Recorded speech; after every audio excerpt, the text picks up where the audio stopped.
क्या तुम्हें शर्म नहीं आई?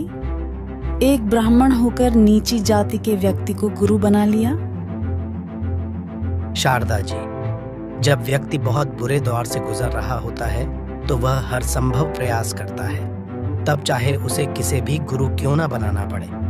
मेरी कैसी हालत थी और आज कैसे कैसे चमत्कार हुए हैं मेरे साथ। आज मेरे घर सब खुश है। कई बार आत्महत्या करने की सोच ली थी मैंने, लेकिन आज कबीर साहब की दया से बिल्कुल स्वस्थ और खुश हूँ। इतना कहकर ब्राह्मण वहाँ से चला गया। क्या सच में कबीर जी इतने शक्तिशाली हैं? फिर तो मेरी बीमारी भी नहीं रहेगी। लेकिन मैं एक ब्राह्मणी और वो एक जुलाहा जाति से, मेरी तो नाक ही कट जाएगी। ऐसा करती हूँ, मुंह पर पल्ला डालकर चली जाऊंगी, किसी को पता नहीं चलेगा।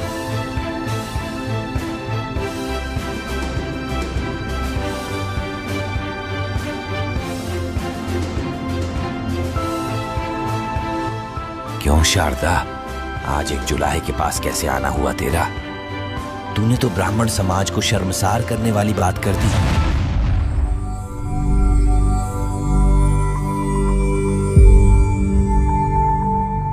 एक समय की बात है, काशी शहर में एक शारदा नाम की ब्राह्मण महिला रहती थी। शारदा के पुत्र का नाम सर्वानंद था, जो कि उस समय के ब्राह्मणों में सबसे ज्ञानी और विद्वान माना जाता था। सर्वानंद की धारावाहिक संस्कृत के सामने कोई नहीं टिक पाता था, इसलिए ब्राह्मण जाति में होने के कारण शारदा अपनी जाति और धर्म को सर्वश्रेष्ठ मानती थी। शारदा बीमार रहने लग गई थी। इतनी बीमार हो गई थी कि चारपाई से उठ ही नहीं सकती थी। अपनी जिंदगी के अंतिम श्वास गिन रही थी। हे भगवान, क्या बीमारी लगी है मुझे? अब मरना ही इसका समाधान है क्या? शारदा ने बीमारी से छुटकारा पाने के लिए हर संभव प्रयास किए थे, लेकिन परिणाम कुछ नहीं निकलता। परमेश्वर कबीर जी अपने लीलामय शरीर में आए हुए थे तथा एक जुलाहे की भूमिका निभाते हुए सत्संग और सत उपदेश दिया करते थे। कबीर साहिब जी द्वारा बताई गई भक्ति साधना से कई लोगों को कष्ट तथा असाध्य रोगों से निजात मिली थी, जिनमें कई ब्राह्मण जाति के भक्त भी परमात्मा से उपदेशी थे। शारदा का एक रिश्तेदार ब्राह्मण भी कबीर साहिब जी का भक्त था। एक दिन शारदा से मिलने वह उसके घर गया। क्या बात है शारदा जी, आप तो बहुत कमजोर लग रही हो। क्या बताऊं जी, बीमारी ही ऐसी लगी है। न कुछ खाने का मन करता है और न ही उठने फिरने का। किसी वेद को नहीं दिखाया क्या बीमारी के बारे में? किसी के पास मेरी बीमारी का इलाज नहीं है। अब तो बस मरने का इंतजार है।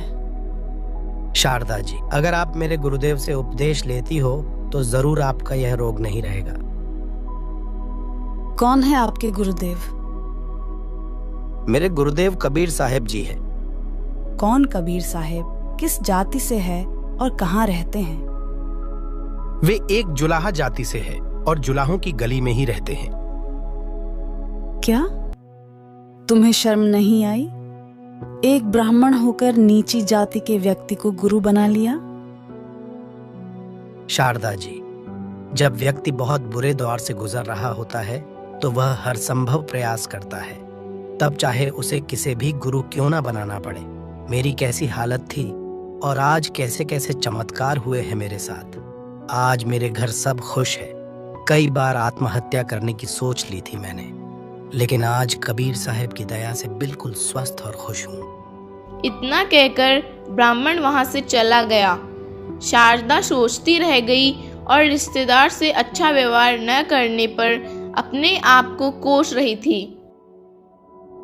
सच में इसके परिवार की तो बहुत बुरी हालत थी और आज ये इतने खुशनसीब हो गए। ये तो चमत्कार ही है। लेकिन कबीर जी तो धानक जाति से है। मैं कैसे दीक्षा ले सकती हूँ? मेरा तो धर्म ही नष्ट हो जाएगा। ऐसा सोचकर शारदा अपने भाग्य को कोस रही थी। कुछ दिनों बाद उसी नगर में शारदा के मकान से कुछ दूरी पर कबीर साहब किसी भक्त के घर सत्संग करने आए। घर के भक्तों ने आसपास के लोगों को सत्संग में आने के लिए आमंत्रित किया। शारदा के घर भी एक महिला गई। बहना, आज हमारे घर शाम को सत्संग होगा, आप भी सत्संग में जरूर आना।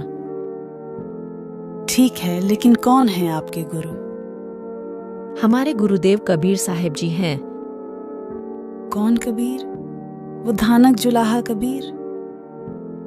हाँ बहना, वो कोई भी हो लेकिन परमात्मा से कम नहीं है। आपको आना हो तो आज शाम को आ जाना। इतना कहकर वह चली गई। क्या सच में कबीर जी इतने शक्तिशाली हैं? फिर तो मेरी बीमारी भी नहीं रहेगी। लेकिन मैं एक ब्राह्मणी और वो एक जुलाहा जाति से, मेरी तो नाक ही कट जाएगी। सारा दिन शारदा सोचती रही कि क्या किया जाए। अंत में उसने एक उपाय निकाला। ऐसा करती हूँ, मुंह पर पल्ला डालकर चली जाऊंगी, किसी को पता नहीं चलेगा। अगर आशीर्वाद से ठीक हो जाऊंगी तो पल्ला उतार दूंगी, वरना वापस आ जाऊंगी। शाम के समय कबीर साहब सत्संग करने बैठ गए। भक्त और बहनें कबीर साहब से आशीर्वाद लेकर बैठ रहे थे। शारदा भी लंबा घूंघट डालकर आई। शारदा ने कबीर साहब को प्रणाम किया। जैसे ही कबीर साहब ने शारदा को आशीर्वाद दिया, शारदा की बीमारी बिल्कुल समाप्त हो गई।